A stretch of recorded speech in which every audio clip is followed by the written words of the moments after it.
2 dogs are dead. The accused man is in jail. Veterinarians say that he likely fed them meth. A judge heard arguments for a second day on whether a murder suspect should have his charges dismissed. A college in Lexington announcing it's closing, leaving hundreds of students trying to figure out what to do next.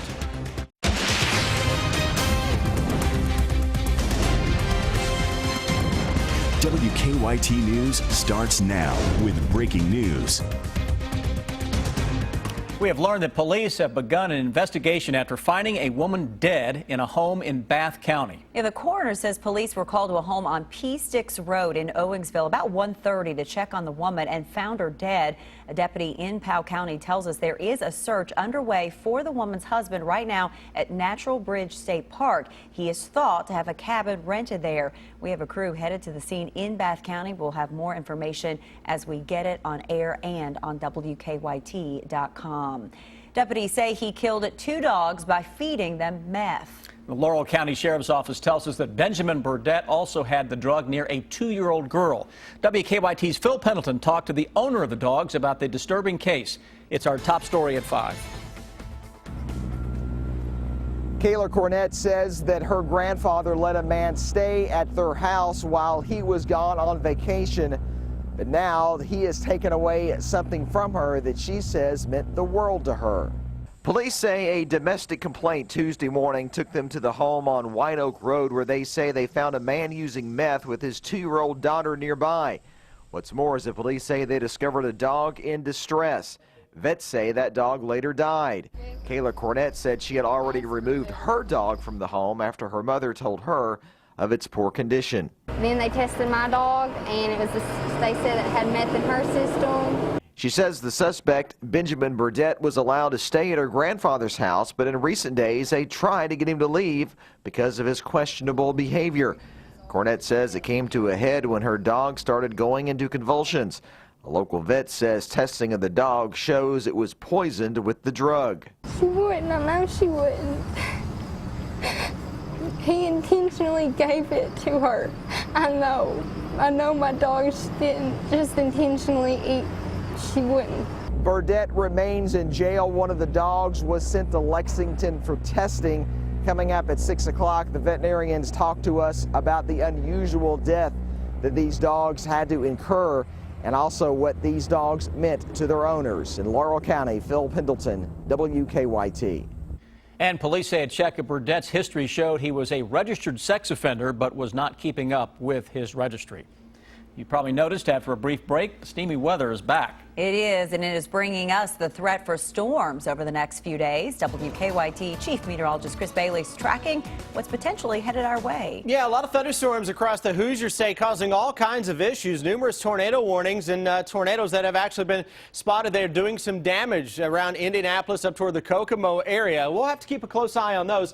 Nothing going on across the Bluegrass State right now outside of the steamy weather. It is back. Sweat factor is back up there as well. Defender Radar Network is calm and clean across Kentucky. Cannot say the same for areas to our north. Several little areas are now under tornado warnings here into sections of Indiana where you've got these supercell thunderstorms that are on their own and they are spinning right now, and several of them have put down some tornadoes.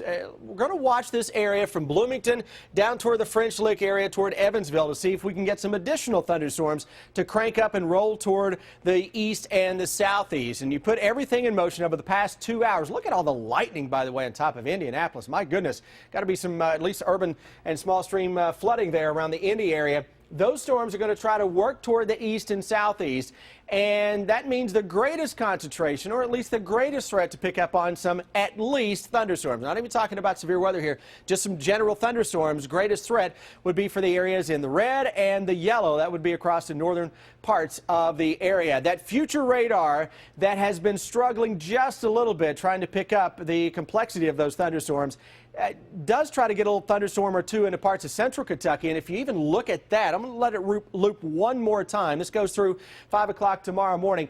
Watch this, how it tries to have a couple of thunderstorms on their own on top of Louisville and coming into central Kentucky later this evening. Guys, that's what we will be on guard for and keep you updated on as the evening wears on. Chris, thank you. For a second day, a judge heard arguments on whether a murder suspect's charges should be thrown out. Nicholas Willinger is accused in the 2010 beating death of Sue Jones in Scott County. Willinger's attorney asked to have the charges dismissed because evidence in the case is missing. As WKYT's Victor Puente shows us, today's hearing focused on what happened after the information disappeared. This was the second day of testimony regarding that missing evidence. Today, a former Kentucky State Police detective talked about their efforts to recover those missing documents. Former Detective Jason Lovins took the stand this morning and testified about the months following the retirement of Buck Brennan. Brennan had led the early investigation into the murder of Sue Jones, and 2 notebooks full of evidence he collected have gone missing. You did not discover that the files were missing until after Mr. Willinger was arrested. Am I correct? Correct. Lovins said they first realized the evidence was gone after the arrest of Nick Willinger, which was well after Brendan had retired. Willinger is charged with murder, robbery, and burglary, and was set to go to trial this month until that evidence couldn't be found. His attorney says notes from early interviews with the other person charged in this case, C.G. Jefferson, could have helped their case and have asked the charges against him to be dismissed. Lovins said they last saw the files during a case review, and when they realized the folders weren't available, they tried to get the evidence off of Brennan's computer, but that didn't work either.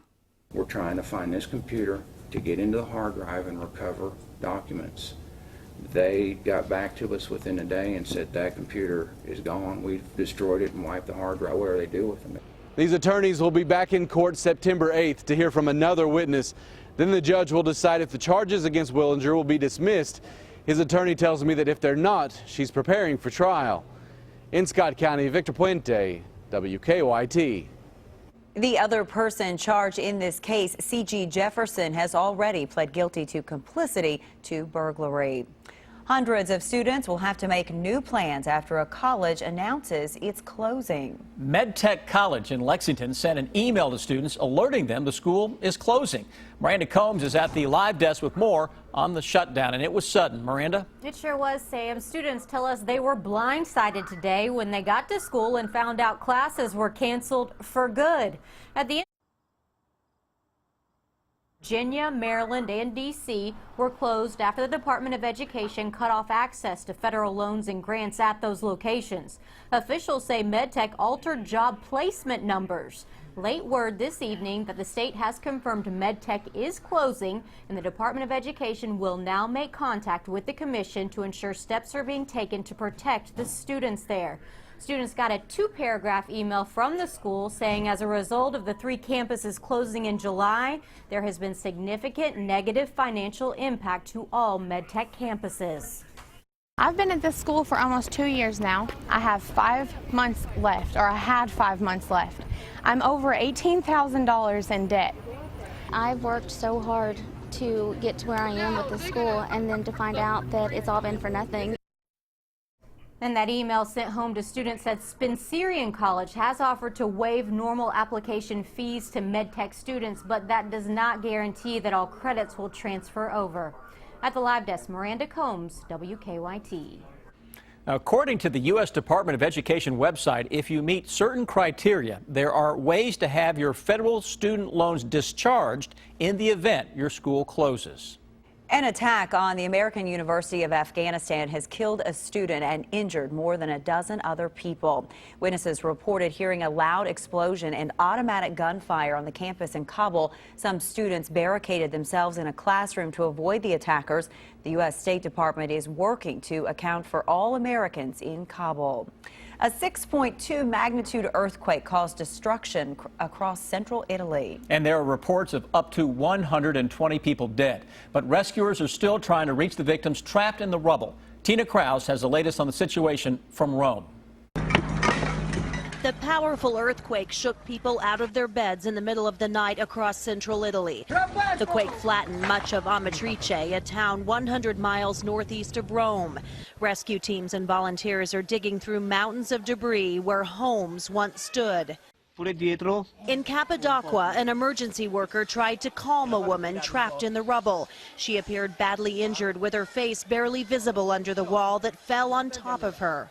The earthquake hit just after 3:30 a.m. while many people were sleeping. So far, there have been dozens of powerful aftershocks. People are afraid to go indoors. Some residents say the military response has been slow. In Illica, large slabs of concrete fell from buildings, trapping people and crushing cars.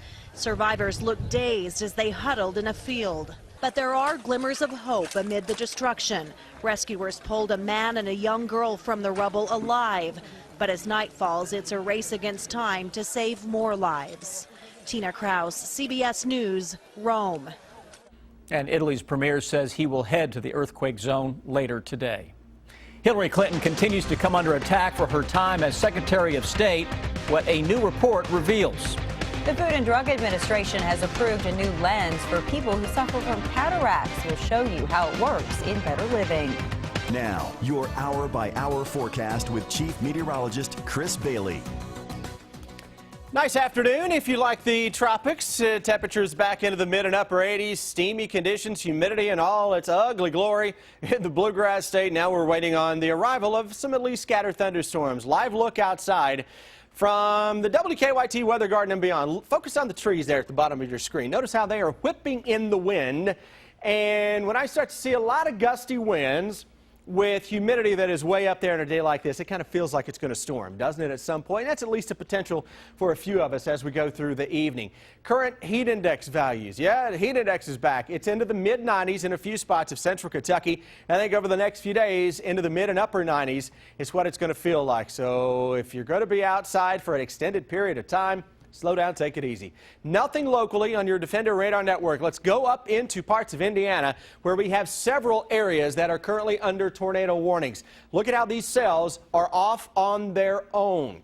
So they're not competing with other thunderstorms that are immediately around them. Those are supercell thunderstorms producing tornadoes in several cases. We'll watch and see if we get some additional thunderstorms to go across southern Indiana into parts of central and western Kentucky.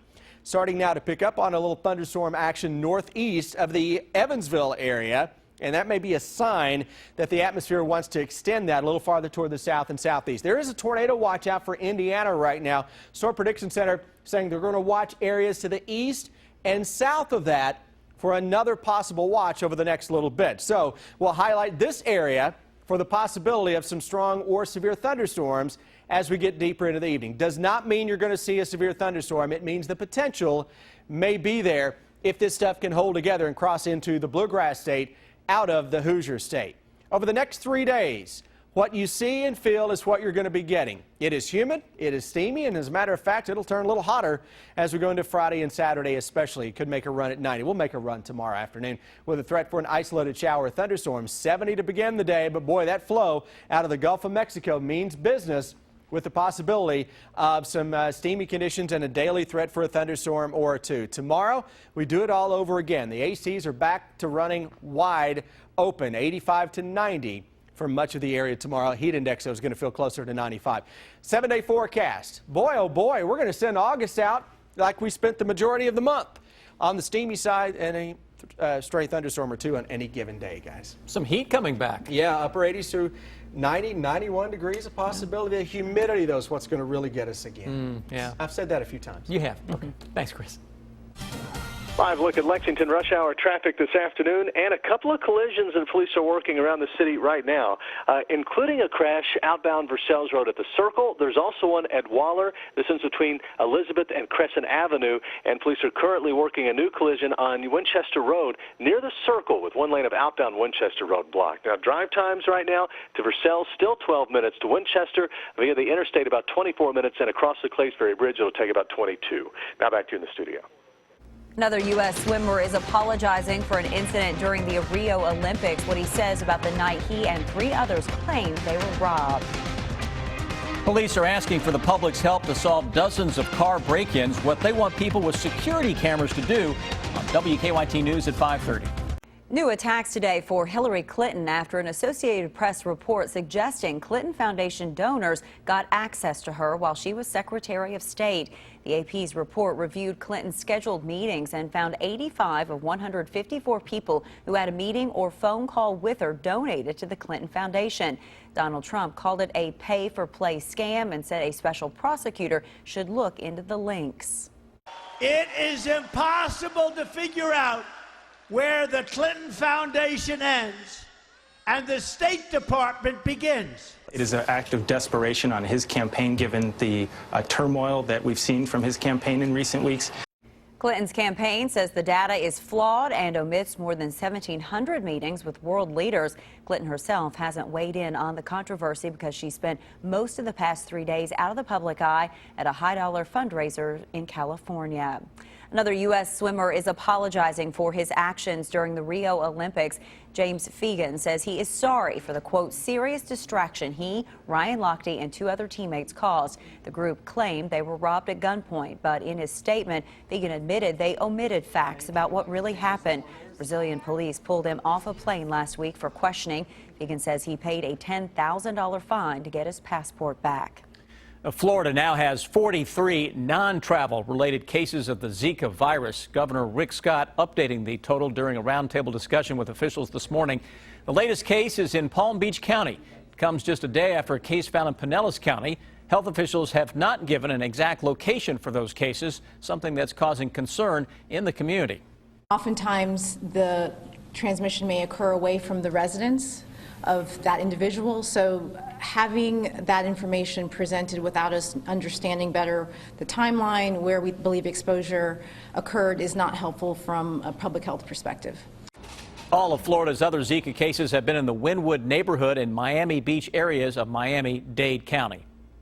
Police are asking homeowners to help solve a rash of car break-ins. The information they need and your help on WKYT News at 5:30. A toy recall, a new lens for people with cataracts, and how much owning a dog can really cost you. Those stories next in Better Living. It is time now for Better Living, health, education, and consumer news that impacts your life.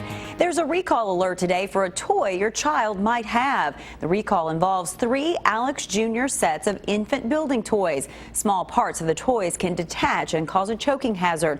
There have been 22 reports of problems, but no injuries. We have more information on the recall and what to do if you have one of these toys on WKYT.com. It's been a dangerous year on the roadways. The National Safety Council says traffic deaths increased 10% in the first half of 2016 compared to the same period last year. Increase in rural speed limits and lack of helmet use are partially to blame, but experts say low gas prices also play a role. The Food and Drug Administration has approved a new lens for people who suffer from cataracts. It's unique because it can improve vision at near, immediate, and far distances. Kenneth Craig introduces us to the first person in the country to use it. Bruce Goldblatt owns a towing company, so he relies on his eyes for work. He says his vision changed about 1.5 years ago. I started to notice some shadowing, especially driving at night. My long distance vision was impaired, and I was having more and more trouble reading close-ups. The 65-year-old was diagnosed with cataracts, a clouding of the lens of the eye. The lens is completely out now. His doctor recommended surgery to remove his old lens and replace it with the new FDA-approved one called the Symphony. Unlike previous options, the lens from Abbott can improve vision at near, intermediate, and far distances and points in between. A brand new category of lens that gives patients continuous vision and reduces their dependence and many times eliminates their dependence upon glasses. Bruce is the first person in the country to get the new lens since it was FDA approved.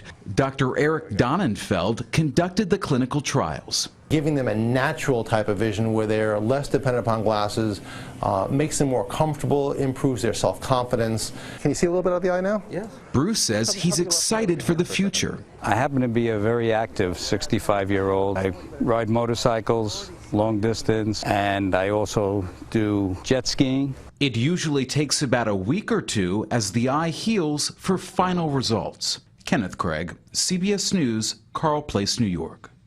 Cataracts are common and most often related to aging. It's estimated nearly 4 million cataract surgeries are performed every year. Dogs play an important role in many families, but owning one can be expensive. USA Today reports the cost during the first year of ownership ranges from about $1,300 for a small dog to $1,800 for larger breeds. That includes one-time expenses like spaying, neutering, training, additional medical fees, and a crate. After the first year, a dog's annual cost can range from $580 a year to $875. Now, here's what's coming up for you at 5:30.